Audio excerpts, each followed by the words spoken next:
Hello everybody, I hope you're having a wonderful day. First off, I wanted to thank every one of you that has subscribed to my very slowly growing baby channel that I got here.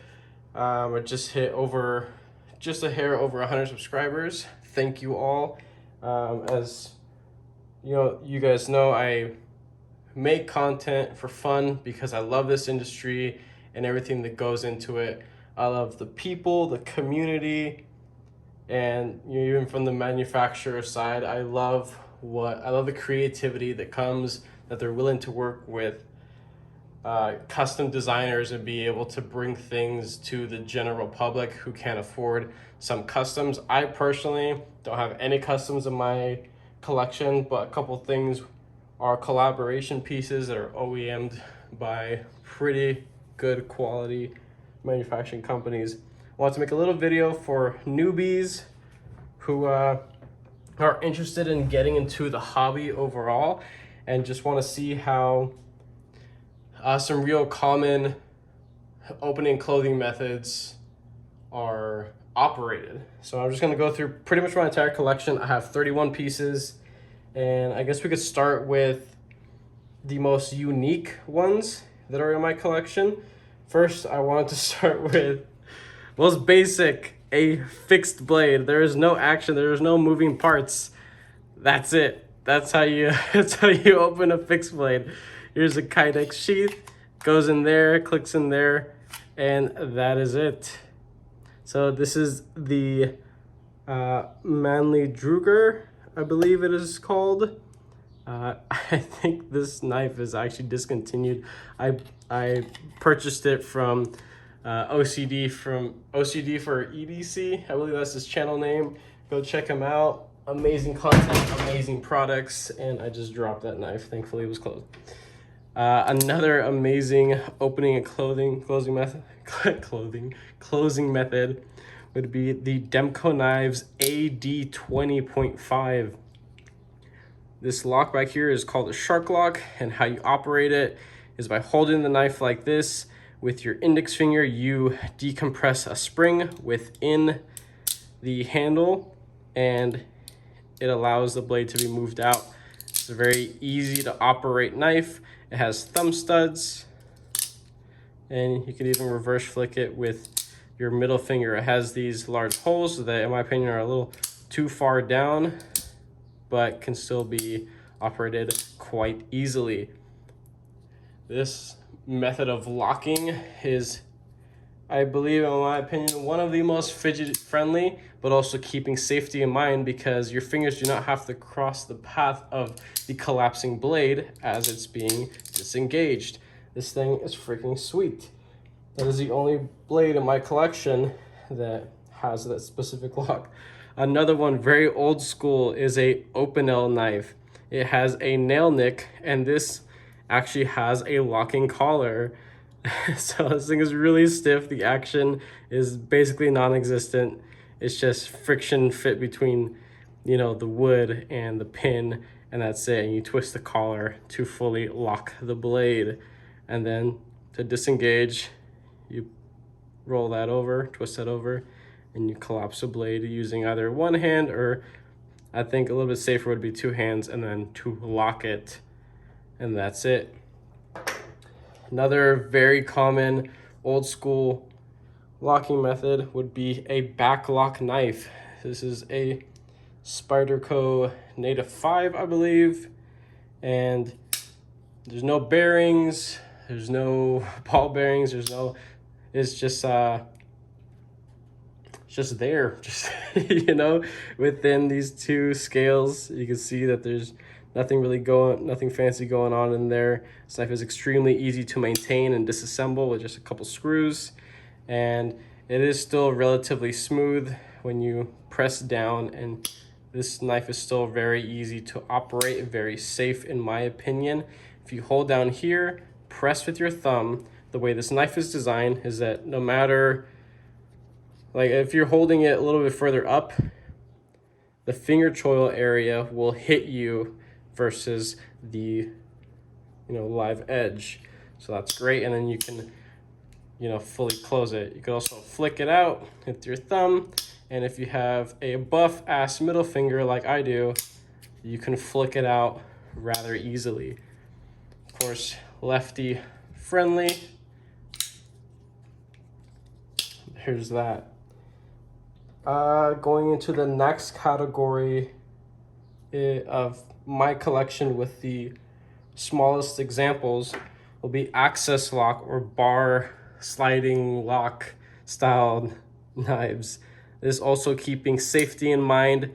There's this little bar that when engaged, it interacts with the tang of the blade and it keeps it from collapsing. So fully ambidextrous locking method. You just pull back. There's little springs within the handles and it allows for the knife to collapse. This one is thumb stud operated. This is the Benchmade Bugout. Very common, a very loved and popular knife within the hobby. Great little knife. Another one coming from Benchmade, same exact lock, also thumb studs. This is the Osborne 940, the full size, not the mini.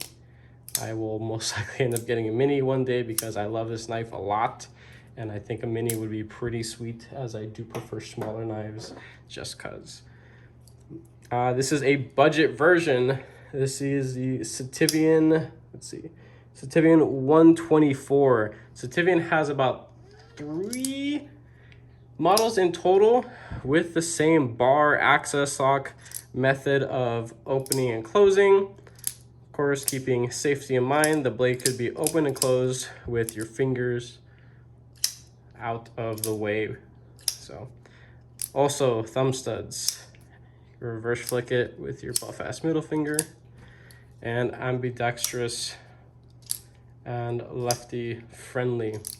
This is amazing value knife right there. Moving into the other small category with my 3 examples here. This is going to be the compression lock.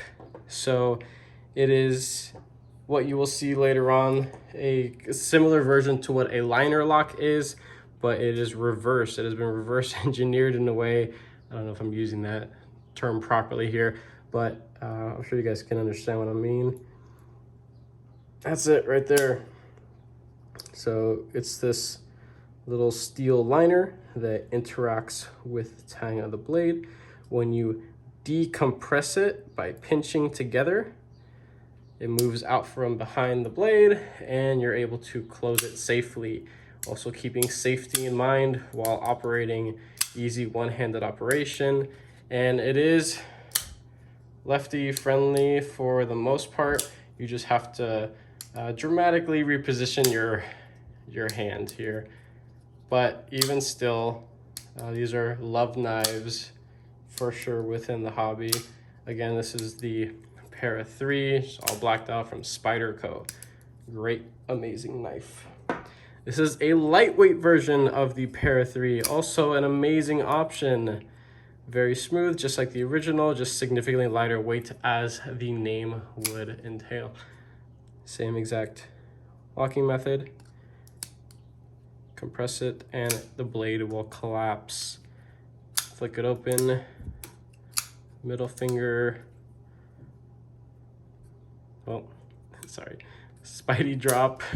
Fail of a Spidey drop, but you guys get it. Another one coming from Spyderco, this is the Smock.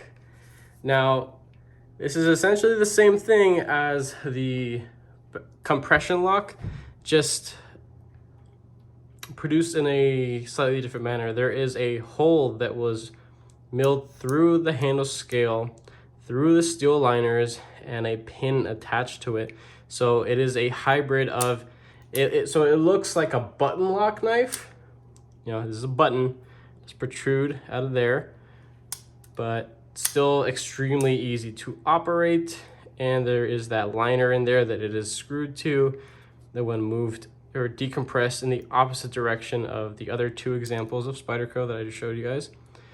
Once decompressed, it moves out of the way of the blade and you're able to you know, this knife is pretty sweet. You can operate it in multiple different ways. Has a flipper tab up there, a hole, smaller hole in the back, but you can still get to it. Running on ridiculously smooth bearings. This knife actually has 2 detents, which is a little ball then that what it seats itself into a corresponding divot within the blade. It just creates tension to allow for a folding knife to, I guess, open up with authority. So there's that. This knife specifically has 2 of them. I have removed one of them because that is one of the cool features about this knife, and it is buttery smooth. So this can be a dangerous knife because of how smooth it is. It's not something I would recommend to hand to a non-knife person, but still with the basic concept in mind that you're able to open and close it with your hands, fingers out of the way of the path of the blade while collapsing. Next category would be button locks. This is the I believe now discontinued, at least this colorway, the Hogue X1 Micro Flip. It is as close as it gets in my collection to an automatic knife because of how strong this knife, the actual blade itself, flips out, and it's a plunge lock. So the button lock, plunge lock, the same thing pretty much. And there's this little plunger that has a spring inside. When you decompress this button, it allows a blade to collapse. So this is just a flipper, that's it. The motion in which you can collapse it to where it seats itself within the blade, you have to time it right. You can't just, you know, whack it down, or else it'll keep bouncing out. But if you give it the right amount of force, it'll seat itself in properly.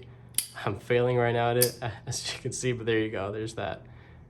So this one, again, nice and safe to operate. I wouldn't mind handing this to a non-knife person because the pressure in which it requires to flip the blade out, you can't really fail it. You know, it's just, you have to press and you have to overcome, and the blade will come out. This has safety in mind also with this external lock that interacts with the button. Now it cannot be disengaged. Put the lock down, and now you can disengage the knife. There's that guy. There are other ones that are available, just different colors. I love the color teal, so I purchased that one a while back, and my fiance is currently using that one. Another button lock. These next 3 button locks are going to be from the Savivi company, a budget to mid-tier. Yeah, I mean, no, it would still be a budget. At least on my channel, I consider 100 and below to be budget, and majority of my knives are, well, budget. So this is the Savivi Altis with thumb studs. It has this external button that when you decompress with the plunge lock, same exact thing. Super smooth on ball bearings, small compact size, an amazing little knife. Moving to the slightly larger size, again with the Savivi brand. This one now having a flipper tab, extremely snappy, again with ball bearings, and it has this nail nick or fuller that you can actually get at and flick it out with your middle finger or even your thumb. You just press down on it and you push, and it swings out, and you let go about midway through, and because the knife is, well, extremely smooth, it'll end up locking out on its own eventually. That's it. Great knife. Probably wouldn't hand something like this to a knife newbie, but if you have a second to explain how to operate it, I would say it's still a very safe opening and closing method. This is the Conspirator, Savivi Conspirator, the largest in their, maybe not the largest in length, but overall dimensioning. This is a very hand-filling bruiser of a knife with a very large blade. Definitely puts a smile on my face every time I use it. This one has a flipper and a little little groove here to get at. So there's that. The second to last category is going to be frame lock knives. Now these frame lock knives are the higher end of my collection, but also within this category I have my two cheapest knives. So I guess we'll start at the top with the Wee Knives Subjugator. It's a frame lock, and as you can see, the frame is, well, here's the frame. This is the show scale. This is the back scale, and there's this cutout right here with relief right there that you'll see when it's opened. It bends downwards to the right and puts itself right there underneath the blade. It will not collapse on you. This is a very, very sturdy design. The firmer you grip the knife, the more secure it is, in my opinion. So there's that. They're also usually a little bit more difficult to disengage because you have to overcome the pressure of the lock bar itself, or the frame lock. This one has a flipper tab and thumb studs.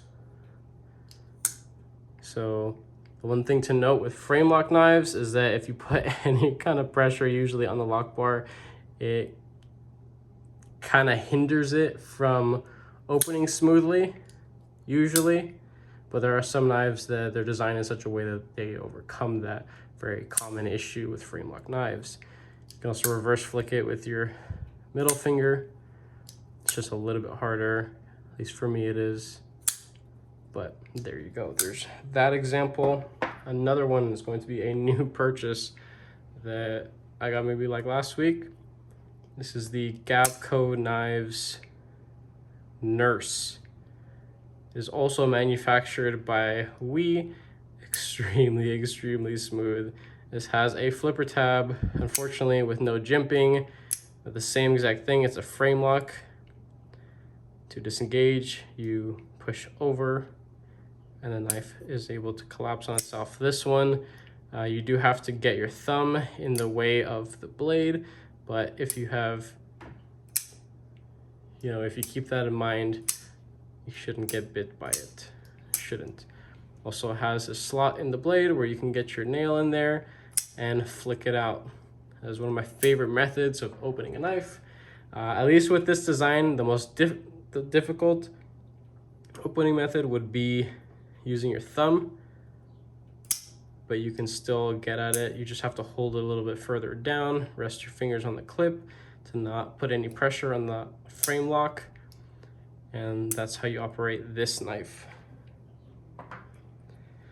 Another one from Wee, this is the Wee Kite Fin. This knife is actually available. Very, very beautiful knife. It's kind of a dressy up kind of piece of my collection. Also a frame lock, carbon fiber on this side, titanium on the other side.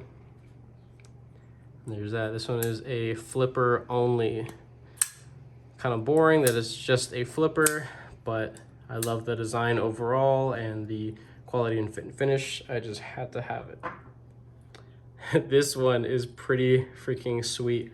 Pardon me. This knife is manufactured by Tucson, and it has a flipper, right? It's also a frame lock. Full titanium knife, titanium pocket clip. It has this slot in the blade. You can use your middle finger. Ball bearings on a track, which is pretty sweet. And you could also thumb flick it out. So 3 opening methods, pretty sweet. The Tucson 177 Maverick. This is one of the named models. Tucson has a bajillion freaking knives. They're up into like their 350s. That's about 350 designs. Not all of them are knives, I believe, but yeah, this is the 277. Next one is going to be the QSP Penguin. This is the frame lock version. Thumb studs only. Frame lock. There's a liner lock version of that, and I will show you some examples of the liner locks last. But as you can see, the frame interacting with the underside of the blade, and also with the reverse flick with your middle finger. Ball bearings also, pretty sweet freaking knife.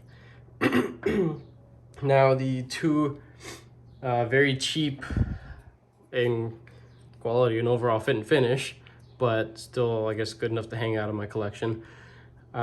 This is the CRKT Squid, and it's a little frame lock, little chunky knife that it has like non-existent detent, but if I get my nail behind it and like freaking power up my thumb, I'm able to kick it out rather easily. Also with the reverse flick, have a little bit of trouble with it, but well, that's what you get when you buy something from CRKT, unfortunately. But it's only hanging around because I love the design so much. I love it that much. There is a premium version that I believe is manufactured by MKM, or I don't know, it's another Italian manufactured brand that it's a little bit larger than this one, but it's the overall, it's the same design pretty much, but it's like a $300 something knife, and I don't have that currently.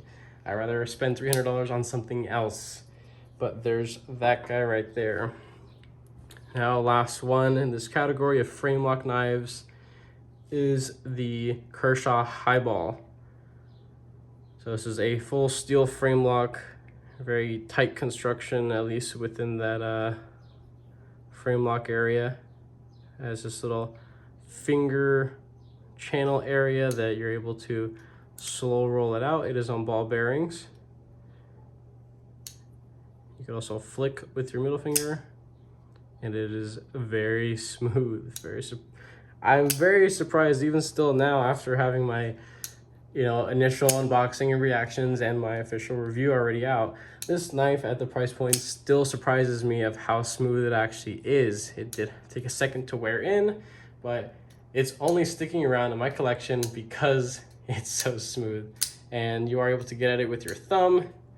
It is just a little bit more cumbersome for me because it's a little too small and kind of a slick rick. There is no texturing on the steel scales and frame, but yeah, I like it for the design and the smoothness, so it sticks around.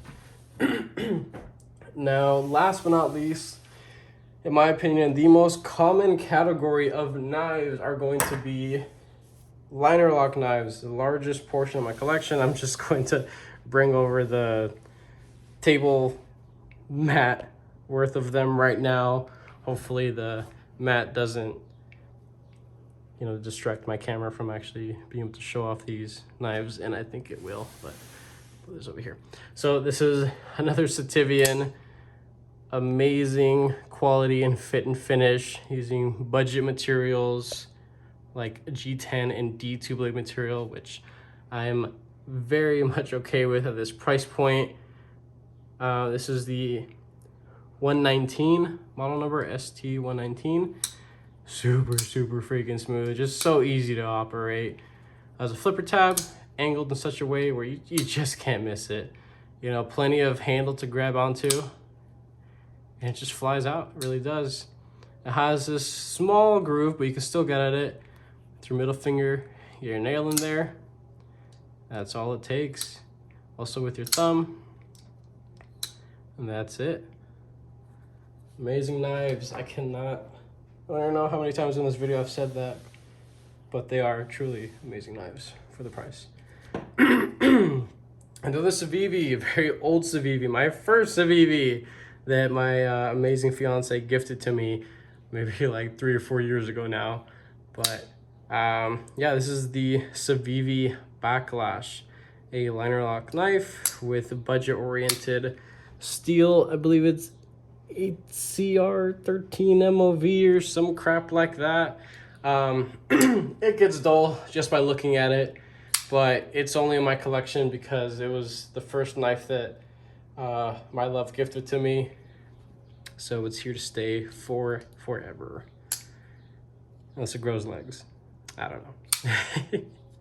But a great knife overall, very large knife actually, but super smooth.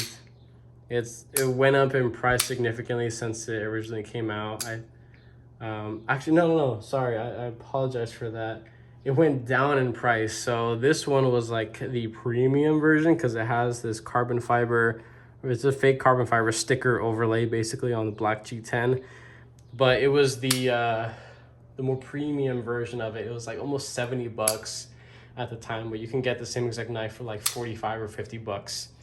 I'd still recommend it if you're not a blade material snob and you really are after just a wonderful design and fit and finish and nice action, then this is one that I would definitely recommend. So if you don't mind sharpening, that's one of the knives for you. I think you'd be happy with that. Another large knife is a Concept or Concept, however you'd like to pronounce it. I say both regardless because there are people that will say it's either one. Concept, you know, whatever. Very large knife, thumb stud operated, very strong detent. You have to put a lot of force into it, but it's on ball bearings and it's stupid smooth for how large of a knife that it is. Reverse flick it. There's a liner in there. These are nested liners actually, so that's pretty sweet. So there's liners in there, steel liners that are nested into the G10 handles. The titanium pocket clip, which is pretty cool. So you can press that to the left and you're able to collapse the blade. There's that. Let's see. Another Savivi. You cannot get this knife like this. These titanium scales are a separate purchase that actually costs a little bit more than the knife, surprisingly, but it's an enthusiast element that I just had to have an all silver Elementum. If I was gonna have an Savivi Elementum, I want it to be this one, and I achieved it, and I'm very happy with it. There is a premium one that's from WE, which is a frame lock. In my opinion, that was a little overpriced, and I'm just as happy with this one. Good blade material, pretty good action. Same thing, just a liner lock knife, relatively smooth. This is probably going to be one of the #1 knives to gift to somebody, as I have gifted 2 of these to my father and my father-in-law, and they both love them. My father actually decided to keep the Savivi Elementum over the blacked out pair of 3 that I gifted him, and he said he just likes it better. So, you know, there's that, if that has any weight to it. This is the Ferrum Forged Designs Gent. This is the version 1. They currently have a V2 out, which in my opinion has lesser blade material. This one is in S35VN. The second iteration actually has D2 blade material, which is I believe a huge downgrade. As much as I love D2, S35VN in my opinion is still superior, but this was also coming at a slightly higher price tag than those other ones. So this one specifically, it has the rosewood handles and titanium liners versus steel liners, and a little polished bent steel clip. So the same exact thing. It's a little flipper tab. It's going to be a very, very small gentleman-esque carry. Only 5 more left, promise. Thank you for sticking to the end of this video. I appreciate it. This is probably gonna be the longest video, and it's gonna take like a year to upload, regardless of how much I pay for my internet speed. So this is the Kooby knives, my only Kooby knife.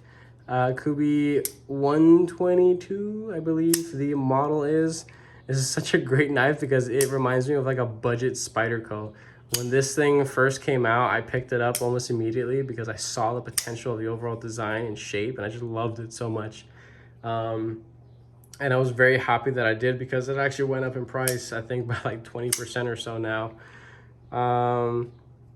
Yeah, great finish overall. Again, a liner lock. It has this hole in the blade that you can get it with your middle finger, or even if you press your thumb up against it, just push down and forward, and that's all it takes.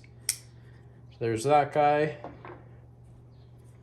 Another Ferrum forged design, and this is the mini Archbishop, I believe it's called.